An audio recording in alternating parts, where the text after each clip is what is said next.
Hello friends, நான் USA தமிழன் பேசுகிறேன். இன்றைக்கி வந்து ஒரு இன்ட்ரெஸ்டிங்கான டாபிக் பார்ப்போம். நம்ம பேச போகிற டாபிக் வந்து பிளான்ட் செல்ஸ். அதுனா என்ன, அதுக்குள்ளார என்ன நடக்குது அப்படிங்கிறத நம்ம தெரிஞ்சுக்கலாம், புரிஞ்சுக்கலாம். என்னோட சேனலுக்கு நீங்கள் புதுசாக வந்தீங்கன்னா கண்டிப்பாக சப்ஸ்கிரைப் பண்ணுங்கள், எனக்கு ஹெல்ப்ஃபுல்லாக இருக்கும். உங்கள் ஃப்ரெண்ட்ஸ்கிட்டையும் போய் இந்த சேனலை ரெக்கமெண்ட் பண்ணுங்கள். என்னோட வெப்சைட் usatamilian.com, அதை போய் விசிட் பண்ணுங்கள். அதில் நிறைய டெக்னிக்கல் வீடியோஸ் வந்து நான் கேட்டகரைஸ் பண்ணி வச்சுருக்கேன்.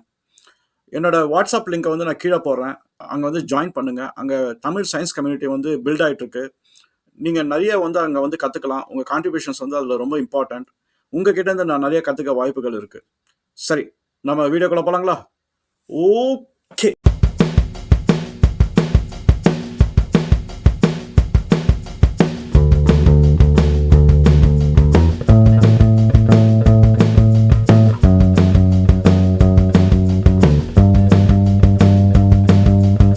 சரி, இப்போ நம்ம வீடியோக்குள்ளே போகலாம். இன்னைக்கு பேச போகிற டாபிக் வந்து பிளான்ட் செல்ஸ். இது வந்து பாட்டனி அந்த துறையில் வந்து வருது.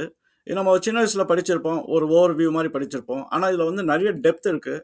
அந்த டெப்த் எல்லாம் வந்து நம்ம ஃப்யூச்சரில் படிக்க போகிற பாடத்துக்கெல்லாம் வந்து ரொம்ப ஃபவுண்டேஷனாக முடிஞ்சிடும். இப்போ செல்னா என்ன? செல்னா வந்து என்னென்னா, அதுதான் வந்து ஒரு ஒரு பேசிக் யூனிட்டு. நம்மளுக்கு வந்து ஒரு உயிருள்ள பொருள், அதாவது ஒரு லிவிங் திங்க் வந்து என்ன கடைசியில் ஒரு பேசிக்காக இருக்குது அப்படின்னு பார்த்தோம்னா செல்லு தான். செல்லை வச்சு தான் நம்ம வந்து சொல்கிறோம் நம்ம வந்து உயிரோட இருக்கோம் அப்படின்னு. இப்போ செல் வந்து உயிரோட இருந்ததுன்னா நம்ம உயிரோட இருக்கோம் அப்படின்ற மாதிரி நம்ம வந்து டிரைவ் பண்ணிக்கலாம். இந்த மாதிரி செல்ஸ் எல்லாம் கம்பைன் பண்ணி தான் வந்து ஒரு ஆப்ஜெக்ட் ஃபார்ம் ஆகுது.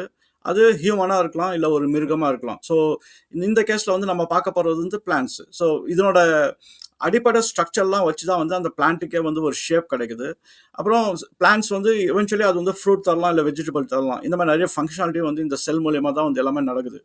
இதை வந்து நீங்கள் எப்படி புரிஞ்சுக்கலாம் அப்படின்னா, நம்ம வந்து ஒரு கட்டடம் பார்க்குறோம். இந்த கட்டடத்தில் பேசிக்காக ஒரு யூனிட் நீங்கள் எடுக்கணும் அப்படின்னா அது ஒரு செங்கலாக தான் இருக்கும். அந்த செங்கல் வச்சு தான் வந்து நம்ம வந்து முழு கட்டடத்தை கட்டுறோம். அதனால் வந்து நிறைய செங்கல்லாம் போட்டு தான் வந்து ஒரு கட்டடம் வருது. அதுதான் செல்லு. நம்ம பிளான்ட் வரல, அனிமல் வரல. ஒரு செல் வச்சு தான் வந்து ஒரு அனிமல் உருவாகுது, இல்லாட்டி பிளான்ட் உருவாகுது. ஸோ இப்போ செல் வந்து புரிஞ்சிருக்குன்னு நினைக்கிறேன். இப்போ இந்த பிளான்ட் செல் வந்து ஒரு ஸ்ட்ரக்சரில் தான் இருக்குது. அதாவது இதை வந்து நம்ம ஒரு மெத்தடில் பார்த்தோம்னா ஈஸியாக வந்து புரிஞ்சுக்கலாம். இதுக்கு பெஸ்ட்டாக வந்து நம்ம எப்படி அப்ரோச் பண்ணலாம் அப்படின்னா, இப்போ வந்து நீங்கள் ஒரு காலேஜுக்கு போகிறீங்க அப்படின்னு பார்த்தீங்க அப்படின்னா, ஃபர்ஸ்ட் வந்து நீங்கள் என்ட்ரு ஆகும்போது பெரிய காம்பவுண்ட் வாலை பார்ப்பீங்க. அதுக்கப்புறம் செக்யூரிட்டி எல்லாம் தள்ளி போயிட்டோன்னா இன்னொரு வால் ஒன்று வரும், காம்பவுண்ட் வால் மாதிரி ஒன்று வரும். அதையும் தள்ளிட்டு போயிட்டீங்கன்னா மெயின் காலேஜ் பில்டிங் வந்துடும். அப்புறம் உள்ளே போனீங்கன்னா ஒரு அட்மினிஸ்ட்ரேட்டர் ஆஃபீஸ் இருக்கும், ஒரு ஸ்டாஃப் ரூம் இருக்கும், அப்புறம் அங்கங்கே பில்டிங்ஸ் இருக்கும், கிளாஸ் ரூம்ஸ் இருக்கும். இந்த மாதிரி நிறைய டிவிஷன்ஸாக பிரித்து வைப்பாங்க. இப்போ நம்ம இந்த செல் பற்றி உள்ளே போனோம் அப்படின்னா இந்த மாதிரி ஒரு மைண்ட் செட் நீங்கள் வச்சுட்டு நம்ம வந்து வெளியிலேருந்து ஒவ்வொரு லேயராக உள்ளே போயிட்டு கடைசியில் வந்து நம்ம ஒரு இடத்துல வந்து லேண்ட் ஆகும். அப்படி நம்ம பார்த்தோம் அப்படின்னா இந்த செல் வந்து கொஞ்சம் ஈஸியாக புரிஞ்சிடும். இந்த பிளான்ட் செல்லில் வந்து ஃபஸ்ட்டு நம்ம வெளியிலேருந்து வந்தோம் அப்படின்னா முதல்ல நம்ம பார்க்குறது வந்து செல் வால். அந்த செல் வால் வந்து ரொம்ப இம்பார்ட்டன்ட். என்னன்னா அதுதான் வந்து அந்த பிளான்ட் செல்க்கு வந்து ஒரு ஸ்ட்ரக்சர் கொடுக்குது. அது வந்து கொஞ்சம் கொஞ்சம் ரிஜிடாக இருக்கும். ரிஜிட்னா கொஞ்சம் வந்து தடிமானமாக இருக்கும், அதாவது மைக்ரோஸ்கோபிக் லெவலில். அதனால் வந்து பிளான்ட் செல் வந்து ஒரு மாதிரி நல்ல ஒரு ஷேப்பாக இருக்கும். இன்னொன்று வந்து அது டிரான்ஸ்ஃபர் பண்ணும். உள்ளே இருக்கிறது வெளியில், வெளியில் இருக்கிறது உள்ளே, இந்த மாதிரி வந்து டிரான்ஸ்ஃபர் பண்ணுறது அது ஒரு மெம்பரேன்.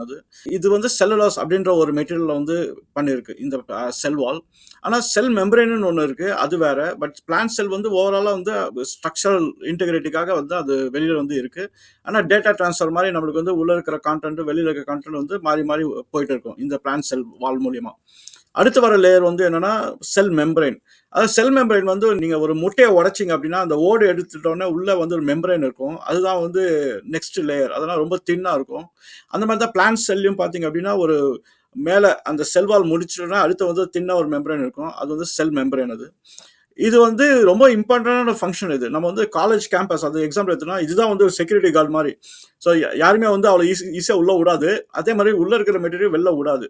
ஸோ அது எப்படி நடக்குது அப்படின்னா இந்த செல் மெம்பரைன் வந்து பாஸ்போலிபிட்ஸ் பைலேயர் அப்படின்ற ஒரு ஒரு டெக்னாலஜின்னு சொல்லலாம் நம்ம அந்த மைக்ரோஸ்கோபிக் லெவலில். ஸோ அந்த காம்பவுண்டில் தான் அது வந்து பண்ணியிருக்கு.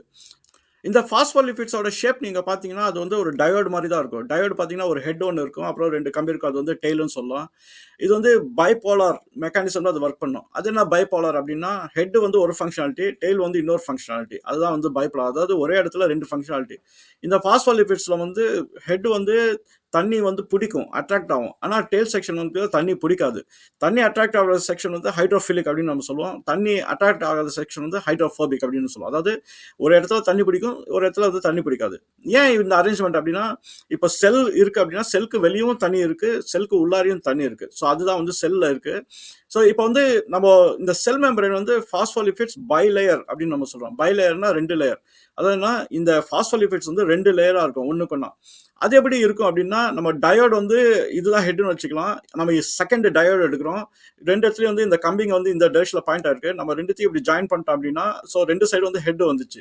அதுதான் வந்து பைலேயர். நம்ம வந்து ஒரு பாஸ்போலிபிட்ஸ் எடுத்து 2 அரேஞ்ச்மெண்ட்ல நம்ம வைக்கிறோம். அதாவது ஹெட் அண்ட் ஹெட் இந்த மாதிரி இருக்கிறதுனால, இதே நம்ம பண்றோம் அப்படின்னா, இப்போ இந்த டயோடு அதாவது இந்த பாஸ்போலிபிட்க்கு வெளியில வந்து தண்ணி இருக்கு, செல்க்கு வெளியில. அதே இது வந்து உள்ளார இருக்கு, உள்ளேயும் தண்ணி இருக்கு. அப்பனா ரெசிஸ்டன்ஸ் இருக்காது. அதாவது இங்க இருக்கிற தண்ணி இது தாண்டி வராது. ஏன்னா செகண்ட் சைடு வந்து தண்ணி அக்செப்ட் பண்ணது. அதே மாதிரி இங்க இருக்கிற தண்ணி வெளியில போகாது. அது வந்து ஒரு பேரியர் மாதிரி ஆயிடும். ஸோ அந்த செல் மெம்பரனோட மெயின் வேலையா வந்து வெளில இருக்கிறது உள்ள விடக்கூடாது, உள்ள இருக்கிறது வெளில விடக்கூடாது. அதுதான் வந்து மெயின் ஃபங்க்ஷனாலிட்டி. அப்படி இருந்ததுன்னா வெளிலேருந்து வர்றது அப்புறம் உள்ளேருந்து எப்படி வெளில போறது இதெல்லாம் வந்து பிரச்சனையா மாறிடும். இப்போ செல் வால் பார்த்தீங்கன்னா அது வந்து கண்டுக்காது. நீ என்ன வேணா வா, நீ எப்படி வேணா வெளில போ அப்படின்னு விட்டுரும். ஆனால் செல் மெம்பரேன் வந்து ஒரு ரூல்ஸ்ல வந்து அது ஒர்க் பண்ணிட்டு இருக்கும். இப்போ வந்து வெளில இருக்கிறது அலோவே பண்ணாது. அது அலோவ் பண்றதுக்காக என்னன்னா புரோட்டீன் சேனல்ஸ் அப்படின்னு வந்து ஒரு திங் வந்து அதுல இருக்கு.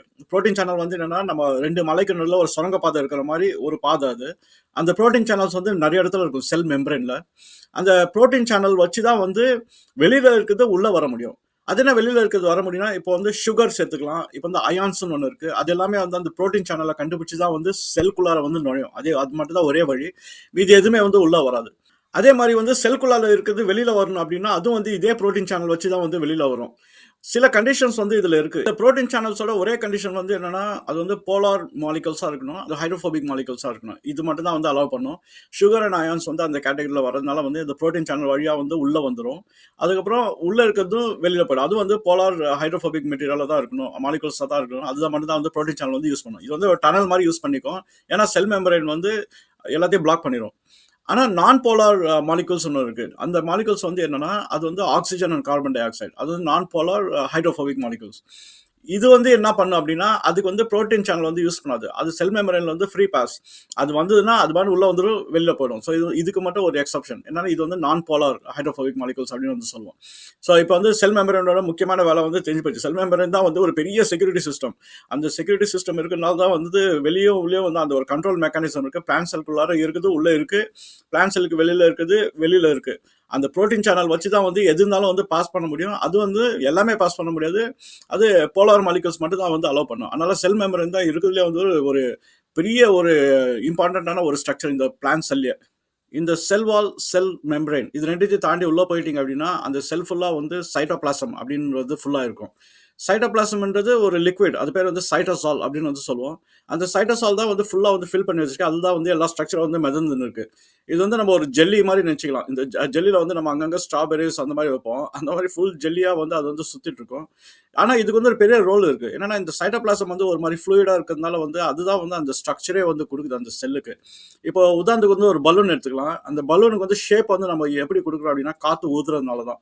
அப்பதான் வந்து நம்மளுக்கு வந்து பலூனுக்கு ஒரு ஷேப் இருக்குன்னு நம்ம தெரியும். அதே மாதிரி ஒரு செல்லுக்கு வந்து ஷேப் இருக்கு அப்படிங்கிறது வந்து இந்த சைட்டோபிளாசம் வந்து ஃபுல்லா இருக்கிறதுனால தான். இந்த சைட்டோபிளாசம்குள்ள என்ன இருக்கு அப்படின்னா அதுல வந்து என்சைம்ஸ் இருக்கு, ஃபேட்டி ஆசிட்ஸ் இருக்கு, குளுக்கோஸ் இருக்கு. ஸோ எல்லாமே வந்து இதுல தான் வந்து மிக்ஸ் ஆகி டிசால்வ் ஆகும். ஏடிபின்னு வந்து ஜென்ரேட் ஆகும். அந்த ஏடிபி ப்ராசஸ் வந்து என்னன்னா குளுக்கோஸ்ல இருந்து அப்புறம் ஏடிபியா மாறிடும். அந்த ஏடிபி வந்து சைட்டோபிளாசம்ல தான் வந்து நடக்கும். அதுக்கப்புறம் தான் வந்து அந்த ஏடிபி வந்து அந்த எனர்ஜி வந்து வெளியில டிரான்ஸ்ஃபர் ஆகும். ஸோ சைட்டோபிளாசம் வந்து ஒரு ஃப்ளூயிட் மெக்கானிசம்ல அது ஜெல் மாதிரி இருந்து எல்லாத்தையும் வந்து ஹெல்ப் பண்ணிட்டு இருக்கும். எல்லா ப்ராசஸும் வந்து இன்டர்னலா நடக்குது. அதுதான் சைட்டோபிளாசமோட ஒரு பெரிய வேலை. இன்னொரு முக்கியமான ஒரு பங்கு வந்து என்னன்னா சைட்டோபிளாசம்ல வந்து எந்த ஒரு ப்ராசஸ் நடந்தாலும் அதுல வந்து ஒரு வேஸ்ட் மெட்டீரியல்ஸ் வந்து கிரியேட் ஆகும். அந்த வேஸ்ட் வந்து சைட்டோபிளாசம்ல தான் வந்து டிசால்வ் ஆகும். அதே மாதிரி ஃபேட்டி ஆசிட்ஸ் இது எல்லாமே வந்து சைட்டோபிளாசம்ல தான் இருக்கும். அதனால சைட்டோபிளாசம் வந்து நிறைய ஃபங்க்ஷனாலிட்டி வந்து ஆனா எல்லா இடத்துலயும் அது படர்ந்து இருக்கு ஹோல் செல்ல. இந்த சைட்டோபிளாசம்ல வந்து நிறைய ஆப்ஜெக்ட்ஸ் வந்து ஃப்ளோட் ஆயிட்டு இருக்கும். அதுல வந்து நீங்க ஃபர்ஸ்ட் கண்டுபிடிக்கிற ஆப்ஜெக்ட் வந்து என்ன பாத்தீங்கன்னா சென்ட்ரல் வேக்யூல் அப்படின்னு வந்து சொல்லுவோம். சென்ட்ரல் வேக்யூல் வந்து ரொம்ப பெருசா இருக்கும் பிளான்ட்ல. ஆல்மோஸ்ட் 30 to 70% ஆஃப் த பிளான்ட் செல்ல வந்து அது எடுத்துக்கும் அந்த ஷேப்பு. ஸோ இப்போ சென்ட்ரல் வேக்கிள் வந்து ரொம்ப பெரிய ஒரு ஃபங்க்ஷனாலிட்டி பண்ணுது. இந்த சென்ட்ரல் வேக்கிள் வந்து எப்படி நீங்கள் இமேஜின் பண்ணிக்கலாம்னா நீங்கள் ஏதாவது ஊருக்கு போறீங்கன்னா அது வந்து பெரிய ஸ்ட்ரக்சர் வந்து ஃபர்ஸ்ட் உங்கள் கண்ணுக்கு தெரியும், தூரத்துலேருந்தே தெரிஞ்சிடும்.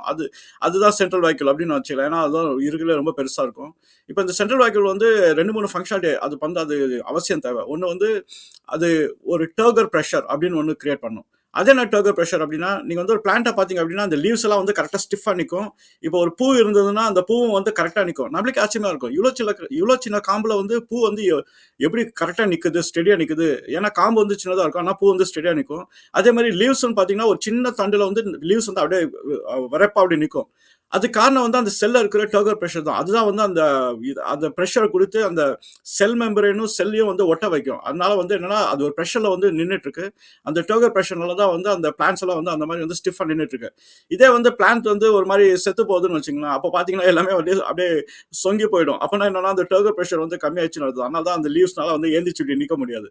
ஸோ இது காரணம் வந்து இந்த சென்ட்ரல் வேக்யூல்னால தான். அப்புறம் சென்ட்ரல் வேக்யூல் வந்து என்னன்னா, இது வந்து ஒரு பெரிய ஸ்டோரேஜ் இது. ஹார்ட் டிஸ்க் மாரி. ஏன்னா அதுக்கு வர வேஸ்ட் ப்ராடக்ட் எல்லாமே வந்து ஸ்டோர் பண்ணி வச்சுக்கும். ஏன்னா வந்து அது தேவையான அப்போ தான் அது ரிலீஸ் பண்ணும் அந்த சைட்டோபிளாசம்ல. அதனால வந்து அது மெயினா ஒரு ஸ்டோரேஜ் ஃபெசிலிட்டி மாரி வந்து ஆக்ட் பண்ணும். ஸோ இது ஒரு பெரிய ஒரு இம்பார்ட்டன்ட் ரோல் வந்து பண்ணுது சென்ட்ரல் வேக்யூல். அப்புறம் இன்னொரு ஸ்டோரேஜ் மெக்கானிசம் என்னன்னா, அது வந்து வாட்டரையும் வந்து அது ஸ்டோர் பண்ணிக்கும். அதுக்கப்புறம் வேற ஏதாவது ஹார்ம்ஃபுல்லான திங்ஸ் இருந்ததுன்னா, அந்த செல்க்கு வந்து இந்த சென்ட்ரல் வேக்யூல் வந்து ஸ்டோர் பண்ணி வச்சுக்கும். ஸோ இது வந்து ரொம்ப ஒரு பெரிய வேலை வந்து பண்ணிட்டு இருக்கு செல்ல. இந்த சென்ட்ரல் வேக்யூலுக்கு அப்புறம் வர்றது வந்து கோல்ஜி பாடி. அது வந்து இன்னொரு இம்பார்ட்டன்டான ஃபங்க்ஷனாலிட்டி வந்து பண்ணுது. கோல்ஜி பாடி வந்து நீங்க எப்படி இமேஜின் பண்ணிக்கலாம்னா, நம்மளோட அமேசான் டிஸ்ட்ரிபியூஷன் சென்டர் மாரி தான். அங்க என்ன நடக்கும்? பேக்கேஜஸ் எல்லாம் வரும். அங்க வந்து எல்லாத்தையும் வந்து பேக்கேஜ் பண்ணி நம்ம வந்து டிஸ்ட்ரிபியூட் பண்ணிருவோம் ஒவ்வொரு ஊருக்கு. ஸோ அந்த மாரி தான் வந்து கோல்ஜி பாடி வந்து ஒர்க் பண்ணும். கோல்ஜி பாடி வந்து என்னன்னா, அது ஒரு பேக்கேஜிங் சென்டர் தான். அந்த செல்குள்ளார வர அந்த புரோட்டீன்ஸ் அது எல்லாமே வந்து என்ன பண்ணும்னா, இந்த கோல்ஜி பாடிக்கு வந்துரும். அது நீட்டா பேக்கேஜ் பண்ணி வேசிக்கல்ஸ் அப்படின்னு சொல்லுவாங்க. அந்த பேக்கேஜிங் இதுல போட்டு அது வந்து ஒரு இடத்துக்கு அனுப்பிச்சிரும். எங்க அனுப்புது அப்படின்னா, செல்குள்ளாரயே அனுப்பும். ஏன்னா செல்க்கும் வந்து சர்வே ஆகணும். அதுக்கப்புறம் செல்க்கு வெளியவும் அது தள்ளி விட்டுரும். அது தள்ளுதுன்னா என்ன, நம்ம வந்து பார்த்தோம். அந்த செல் மெம்பரேன்ல வந்து ஒரு வழி இருக்கு. ஸோ அங்க அனுப்பிச்சிரும். அது வழியா வந்து எஸ்கேப் ஆகி வெளியில போயிடும். ஸோ இந்த ஜென்ரேட் ஆகுற அந்த புரோட்டீன்ஸ் எல்லாமே வந்து எக்ஸ்சேஞ்ச் பண்றதுக்கு ரீசன் வந்து என்னன்னா, இந்த கோல்ஜி பாடி தான். இந்த கோல்ஜி பாடி வந்து என்ன, உள்ளேயும் வந்து பேக்கேஜ் பண்ணி அனுப்பும். அந்த செல் சர்வே ஆகிறதுக்கு. செல்க்கு வெளியும் அனுப்பும். அதுவும் வந்து சர்வே ஆகிறதுக்கு. ஸோ இந்த கோல்ஜி பாடி இல்லைன்னா அந்த அந்த டிரான்ஸ்போர்ட் மெக்கானிசமே இருக்காது. இது almost like Amazon distribution centre மாதிரி நீங்க நினைச்சுக்கணும் இந்த கோல்ஜி பாடியை. இப்போ இந்த கோல்ஜி பாடிக்கு வந்து புரோட்டீன்ஸ் வந்ததுன்னா அது பேக்கேஜ் பண்ணி அனுப்பிச்சிடும். அதனோட வேலை அதுதான். ஆனா புரோட்டீன் வந்து யார் அனுப்புறது அப்படின்னு நம்ம பார்த்தோம் அப்படின்னா, அங்கதான் வந்து ரைபோசோம்ஸ் வருது. ரைபோசோம்ஸ் வந்து உள்ளே இருக்கு. அந்த ரைபோசோம்ஸோட மெயின் வேலை வந்து என்னன்னா, அது ஆர்என்ஏவை வந்து புரோட்டீனா மாத்திரும். புரோட்டீனா மாத்திட்டு அது என்ன பண்ணும், கோல்ஜி பாடிக்கு வந்து அந்த வேர் ஹவுஸ் கான்செப்ட் அது வந்து ட்ரான்ஸ்ஃபர் பண்ணி விட்டுரும். போயிட்டு ஷிப் பண்ணு அப்படின்னு சொல்லி ட்ரான்ஸ்ஃபர் பண்ணி விட்டுரும். ஸோ அங்கே கோல்ஜி பாடி வந்து அதை பேக்கேஜ் பண்ணி அது எல்லாத்துக்கும் வந்து அனுப்பிச்சிடும். ஸோ இதுதான் வந்து ரைபோசோம்ஸோட ஒரு மெயின் வேலை இந்த பிளான்ட் செல்லுக்குள்ளார. இப்போ ரைபோசோம்ஸ்க்கு வந்து என்ன தேவை, ஆர்என்ஏ. இப்போ ஆர்என்ஏ எங்கேருந்து வரும் அப்படின்னு பார்த்தா, அங்கே தான் வந்து நம்ம வந்து இப்போ சென்டருக்கு போகிறோம். அதுதான் நம்ம வந்து நியூக்ளியஸ் அப்படின்றோம். சென்டர்னா வந்து நியூக்ளியஸ் வந்து சென்டர் பிளான்ட் செல்ல வந்து சென்டரா இருக்குன்னு சொல்ல முடியாது. அது வந்து என்னன்னா, அதுதான் வந்து பிரெயின் ஹவுஸ் அந்த அந்த பிளான்ட் செல்லுக்கு. ஸோ அது வந்து நம்ம வந்து சென்ட்ரல் மெக்கானிசம் அப்படின்னா வச்சுக்கலாம். அதனால தான் அது வந்து நம்ம centre of the plant cell அப்படின்றோம். அதுக்குள்ளார என்ன இருக்கு அப்படின்னா, அந்த நியூக்ளியஸ்குள்ளால தான் வந்து டிஎன்ஏ இருக்கு. டிஎன்ஏ தான் வந்து ஒரு ஃபிங்கர் பிரிண்ட். அந்த செல் வந்து எப்படி ஆப்ரேட் ஆகணும், எல்லா ஃபங்க்ஷனாலிட்டியும் வந்து அந்த டிஎன்ஏல தான் இருக்கு. அந்த நியூக்ளியஸ் வந்து என்ன பண்ணா, அந்த டிஎன்ஏவை வந்து ஆர்என்ஏவை கன்வெர்ட் பண்ணி ரைபோசோம் கிட்ட கொடுத்துரும். ஸோ அப்பனா என்னன்னா, அது இன்ஸ்ட்ரக்ஷன் செட் அது. இந்த செல் இப்படி தான் ஒர்க் பண்ணணும், இந்த மெக்கானிசம் தான் ஒர்க் பண்ணணும் அப்படிங்கிறது அந்த டிஎன்ஏல தான் இருக்கு. அந்த டிஎன்ஏ இன்ஸ்ட்ரக்ஷன்ஸ் வந்து ஆர்என்ஏவா கன்வெர்ட் பண்ணி ரைபோசோம்க்கு புரியுற மாதிரி டிரான்ஸ்லேட் பண்ணி கொடுத்துரும். அதுதான் வந்து நியூக்ளியஸோட வேலை. இந்த டிஎன்ஏல தான் வந்து அந்த ஜீனோட எல்லா இன்ஃபர்மேஷனும் வந்து உள்ள வந்து ஸ்டோர் ஆயிருக்கு. ஸோ இப்போ பார்த்தோம் அப்படின்னா, நியூக்ளியஸ்குள்ளார வந்து டிஎன்ஏ இருக்கு, டிஎன்ஏக்குள்ளார வந்து ஜீன்ஸ் இருக்கு. அங்கதான் வந்து நம்மளோட அந்த செல்லோட அந்த எல்லா ஃபங்க்ஷனாலிட்டி வந்து எழுதிருக்கு. அந்த நியூக்ளியஸ் விட்டு வெளியில வரும்போது அது ஆர்என்ஏவா மாறிடும்.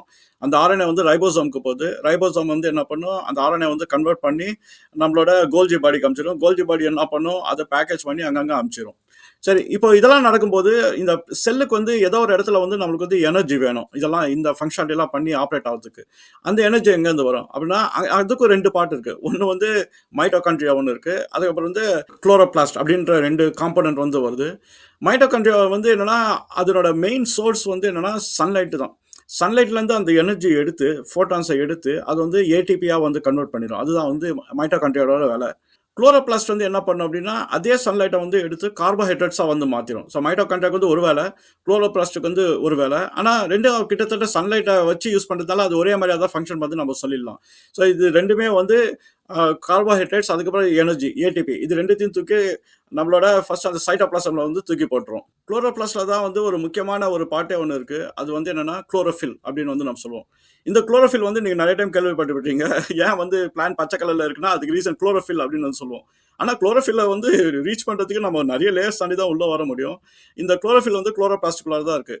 அதனால வந்து பிளான்ட் வந்து நம்மளுக்கு வந்து பச்சையா தெரியுது. இப்போ இதுவும் வந்து சன்லைட்டை தான் அப்சர்வ் பண்ணுது. சன்லைட்டை அப்சர்வ் பண்ணி அதுக்கப்புறம் அது வந்து கார்போஹைட்ரேட்ஸ் வந்து நம்மளுக்கு ஜென்ரேட் பண்ணி அவுட்புட்டா கொடுக்குது.